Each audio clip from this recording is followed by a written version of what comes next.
कि भाई आपस के भाईचारे में, जी आपस के भाईचारे में रे किसने आग लगाई और ज्ञानी ध्यानी लगे समझावण पुण्या पार बसाई।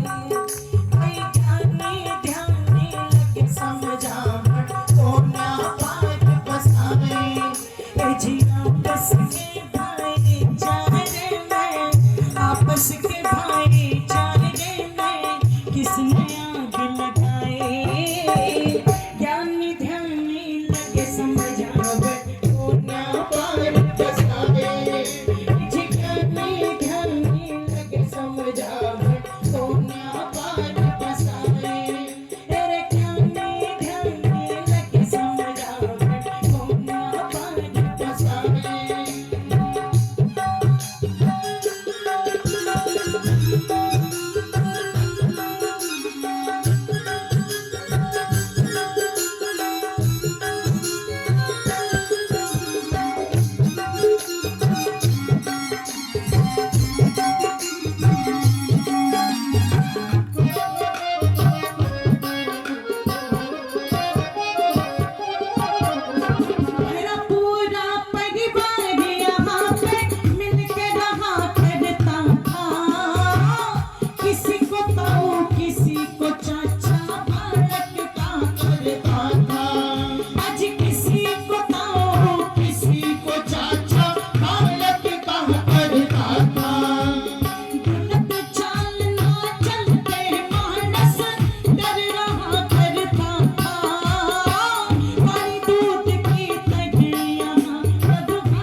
सम्मानित करने हैं, ये राशि देकर के मैं उनका धन्यवाद करती हूँ। और निवेदन कर रही थी, जैसे ये छोटे छोटे बच्चे अभी जो उछल कूद कर रहे हैं, अच्छा जितने भी यहाँ पर 40-50 साल से ऊपर के बैठे हुए, ईमानदारी से बताना एक बात मुझे, आप अपने बचपन को याद करना। आपके बड़े बुजुर्ग जहाँ बैठे हो, क्या आपकी इतनी हिम्मत थी कि उनके सामने ऐसे आफत उतारो? जोर से बताना जी एक बार, हिम्मत थी क्या? मैं अपनी बात अगर करूं तो जहाँ बुजुर्ग बैठे रहते थे ना, गर्दन नीचे और हलक से कोई बात नहीं निकलती थी, केवल एक शब्द निकलता था, बाबा जी नमस्ते, ताऊ जी नमस्ते, चाचा जी नमस्ते, बस। और नीची गर्दन करके, और अरे एक बार पूछ लिया एक किसकी है, इतने में ही धड़कन तेज हो जाती थी कि कोई गलती तो नहीं कर दी, कहीं जाकर के ना बता दे। क्यों? अगर यहाँ गलती कर दी तो इन्हें भी इतना अधिकार है कि थप्पड़ मारेंगे, और अगर घर वालों को पता लग गया तो फिर वो तो ये एक मारेंगे और वो इतना भारी ब्याज लगाएंगे 10%, वो 10 मारेंगे। इतनी हिम्मत नहीं थी किसी बच्चे की जो इतना शोर मचा जाए।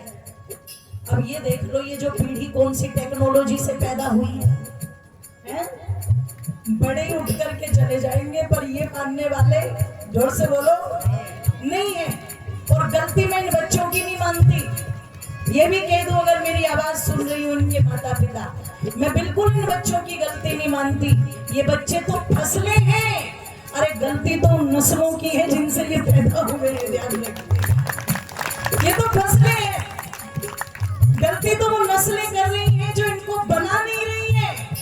क्योंकि संसार के अंदर जितने भी पशु पक्षी हैं उनको बनाने की आवश्यकता नहीं पड़ती, पर मनुष्य के बच्चे बिना बनाए कभी बनते नहीं है, इनको बनाना पड़ता है, ध्यान रखिएगा। इसलिए मेरी माताओं हमें, हमारी दादी, नानी, माँ ये सिखाती थी बड़ों के सामने कैसे बैठो, कैसे बोलो, ऊंची आवाज में बात मत करो, शांति से बैठना चाहिए, ये सारी चीजें सिखाती थी। आज इन्हें इंग्लिश मीडियम में भेज करके दादी इसी बात पर खुश हो रही है, अगर पोते ने बोल दिया गुड मॉर्निंग दादी, ओहो फूल की कुप्पा हो जाती है, बढ़ गया मेरा छोरा अंग्रेज है, हो गई मेरी सफल जीवन की सारी पूंजी। तो मैं निवेदन आप लोगों के मध्य में कर दूं, इतनी हिम्मत नहीं थी, इतना अधिकार था गांव के बड़े बुजुर्गों को भी कि कभी कोई बच्चा गलत कोई कार्य कर रहा है तो उसे डांट सके, फटकार सके। आज वो अधिकार किसी के पास में है क्या? है आपकी इतनी हिम्मत कि आप किसी पड़ोसी के बच्चे को डांट सको? अरे पड़ोसी को तो छोड़ दो, आज तो धीरे धीरे अपनों को भी डांटने का अधिकार खत्म होता जा रहा है। छोरा 18 साल का हो जाए और अगर पिता डांटने लगे तो माँ हाथ पकड़ के क्या कहती है, चुप रहो, जवान लड़का है, ज्यादा मत करो, ऐसा ना हो कहीं कुछ करना। आज पड़ोसियों को तो छोड़ दो, अपनों को डांटने का धर्म नहीं रहा। और मेरी माताओं, ये समय ऐसे ही नहीं बदला, समय के बदलने में बहुत बड़ी भूमिका उनकी भी रही, जिन्हें समाज को बदलना था वो खुद बदल गए। अभी बता रहे थे ना, कई सारे धर्माचार्य जिनकी ऐसी ऐसी घटनाएं, कुछ के खिलाफ तो षड्यंत्र भी चलता है, लेकिन कुछ ध्यान रखिएगा उन चीजों में लिप्त भी रहते हैं। और एक उदाहरण आता है, जैसे कौन सा,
घटी कि रावण भगवती माता सीता को उठा करके ले गया और कहते हैं भगवती सीता माता बहुत सुंदर थी। कितनी सुंदर। रंग भूमि जब सिए पठधारे,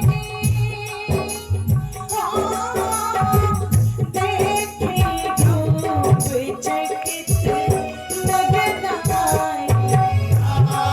सिया राम जय जय राम, राम सिया राम जय जय राम।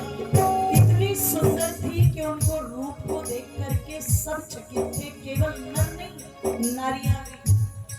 और शूर्पणखा ने भी रावण को यही कहकर के उकसाया था कि कितनी सुंदर है सीता जी, है ना, तुम्हारे पास अगर आ जाए तो सब कुछ। अब आप विचार करना, इतनी सुंदर भगवती माता सीता रावण की कैद में रही और कोई बहन आप में से बता सकती है कितने समय रही होंगी? है जी? ओहो, संजय दत्त कितने दिन जेल में रहा ये सबको पता है। सलमान खान जेल जाने वाला था पर बेल होती रहती थी, ये सबको पता है जी।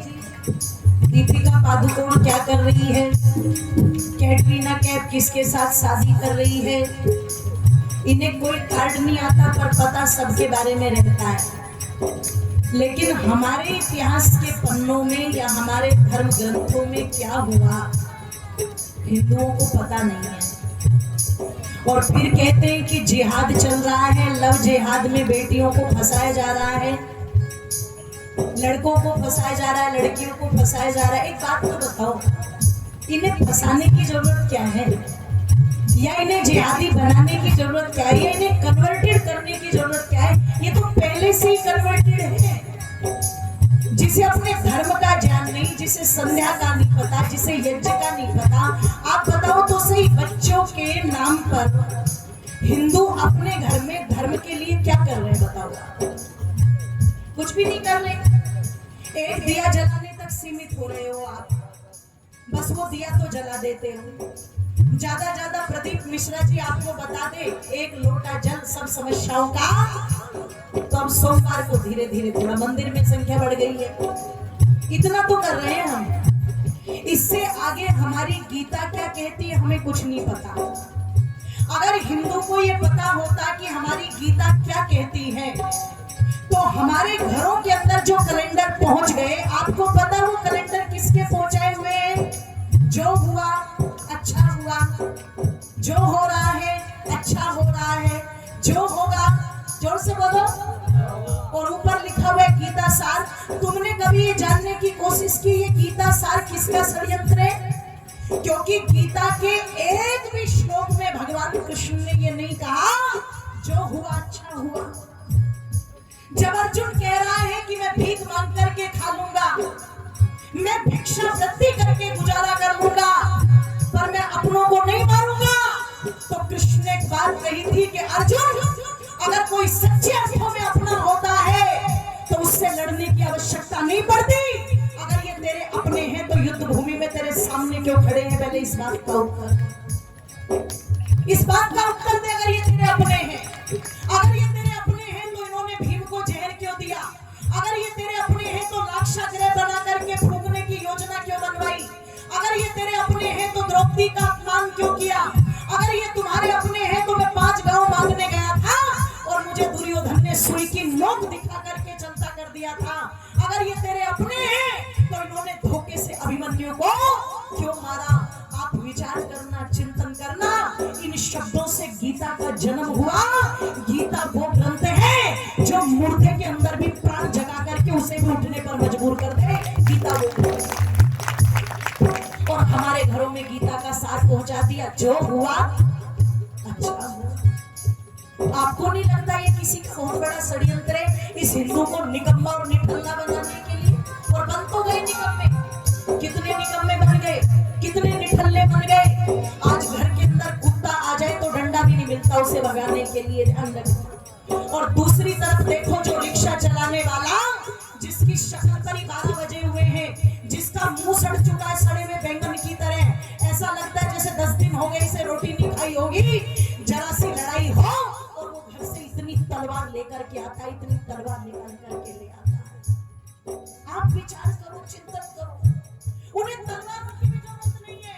वो दिल्ली में वरुण जैसे लड़के को, जो सिल होती है, सिल चटनी पीसने वाली, उसी से उठा उठा करके वो लड़का मार दिया दिल्ली के अंदर। उन्हें तो तलवारों की भी जरूरत नहीं, वो तो इतने पक्के हो रखे हैं। उनकी तो औरतें भी ऐसे आती है लड़ने के लिए कि कौवा भी शर्मा जाए जैसे वो बोलती है, बोले इनसे मीठा तो मैं ही बोलता हूँ, मुझे ही नाम देखो।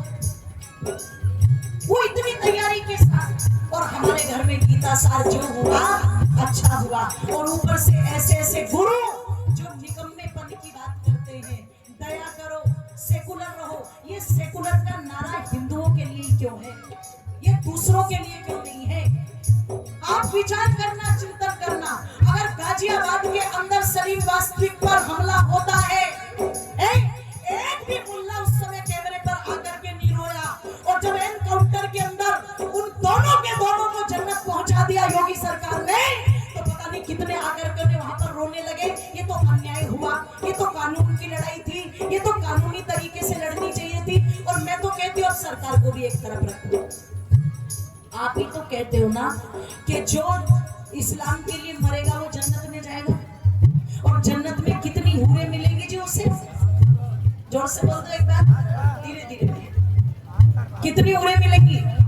तो वो तो 72 हूरों के साथ मजे कर रहा है, तुम छाती पीट पीट के रो क्यों रहे हो?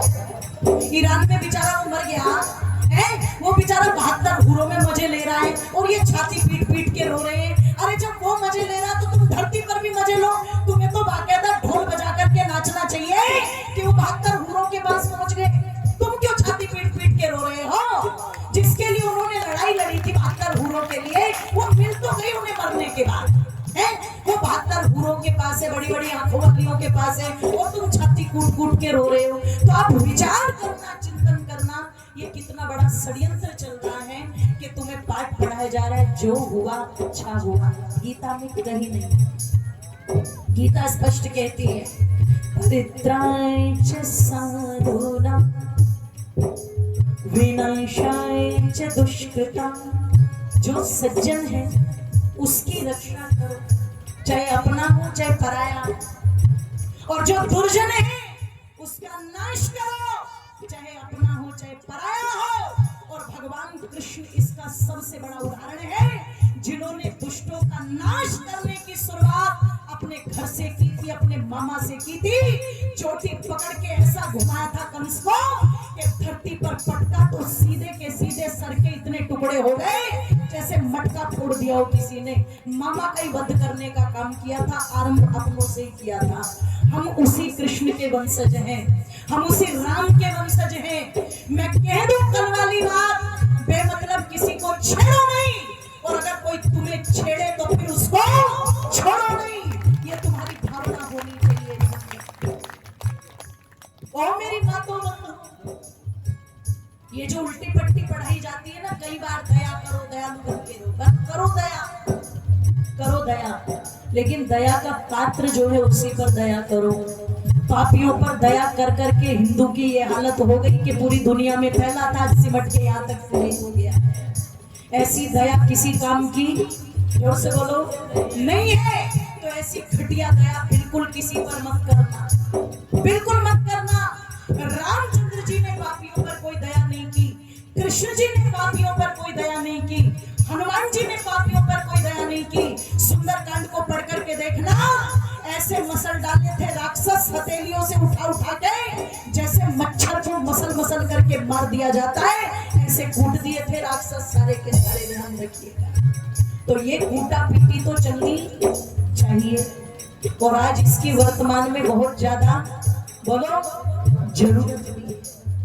भगवती माता सीता 1 वर्ष 2 महीने 6 दिन रावण की कैद में रही।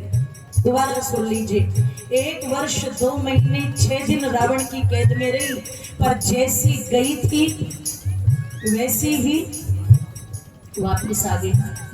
आज गारंटी है, लड़की विद्यालय पढ़ने जाती है और अगर 1 घंटा भी लेट हो जाए ना तो माँ बाप की सांस ऊपर की ऊपर नीचे की नीचे रह जाती है। ध्यान रखें, आज गारंटी नहीं है। इसलिए मैं निवेदन कर रही थी, आज के कुछ धर्मात्मा ऐसे हैं जिनसे उस समय का रावण भी लगता वो ठीक रहा होगा। और अगली बात कह दो, भारत में माँ